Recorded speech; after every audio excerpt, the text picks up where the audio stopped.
আসসালামু আলাইকুম রহমতুল্লাহ হামিদাউ আমসাল্লিউ আমসাল্লামা আবাদ। সুপ্রিয় দর্শক, আপনাদের সকলকে আন্তরিক অভিনন্দন, মোবারকবাদ জানাচ্ছি। আপনাদের সকলে সুস্বাস্থ্য কামনা করে আপনাদের থেকে প্রাপ্ত জীবন ঘনিষ্ঠ জিজ্ঞাসার জবাব নিয়ে আপনাদের সামনে উপস্থিত হয়েছি।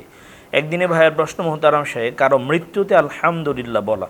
কোনো মানুষ মারা গেল, সে আপনার শত্রু অথবা দুশ্মন হতে পারে।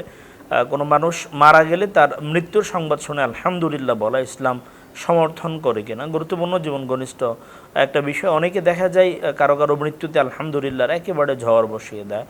এটা আসলে কতটুকু ইসলাম সমর্থন করে? চিহ্নিত কোনো পেশি শক্তি ব্যবহারকারী, চিহ্নিত কোনো পেশি শক্তি ব্যবহারকারী জালেম ও অত্যাচারের মৃত্যুতে খুশি হওয়া জায়েজ আছে। আবার আমরা বলছি, চিহ্নিত কোনো পেশি শক্তি ব্যবহারকারী জালেম ও অত্যাচারীর মৃত্যুতে খুশি হওয়া জায়েজ আছে, সেই হিসাবে আলহামদুলিল্লাহ বলাও যাবে। তবে কারো ব্যাপারে সুনির্দিষ্টভাবে পেশিশক্তি ব্যবহারকারী জালেম হওয়া প্রমাণিত না হলে সন্দেহের বশে কোনো মুসলমানের মৃত্যুতে খুশি প্রকাশ করা জায়েজ হবে না। তবে জালেম ও অত্যাচারী হওয়া নিশ্চিত হলে জায়েজ আছে।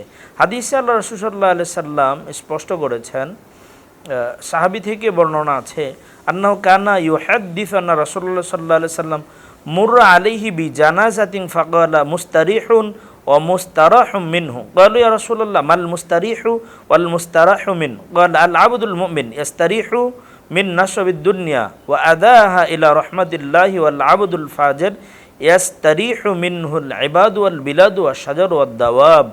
রাসূলুল্লাহ সাল্লাল্লাহু আলাইহি সাল্লামের বর্ণনা আসছে যে কাতাদা বিন বিরঈ রাদিয়াল্লাহু তাআলা আনহুর বর্ণনা। তিনি বলেন, রাসূলুল্লাহ সাল্লাল্লাহু আলাইহি সাল্লামের পাশ দিয়ে একটি জানাজা নিয়ে যাওয়া হচ্ছিল। তিনি বলেন, সে শান্তি লাভ করেছে এবং লোকেরাও তার কাছ থেকে শান্তি পেয়েছে। তারা সাহাবীগণ বললেন, ইয়া রাসূলুল্লাহ, এর অর্থ কি?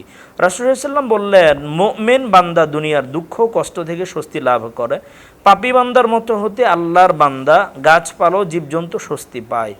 মুমিন বান্দা দুনিয়ার দুঃখ কষ্ট থেকে স্বস্তি লাভ করে এবং পাপী বান্দার মন্দ থেকে, পাপী বান্দার অনিষ্ট থেকে আল্লাহর বান্দা গাছপালা জীবজন্তু স্বস্তি পায়। সহিহ বুখারী 6512 নম্বর হাদিস।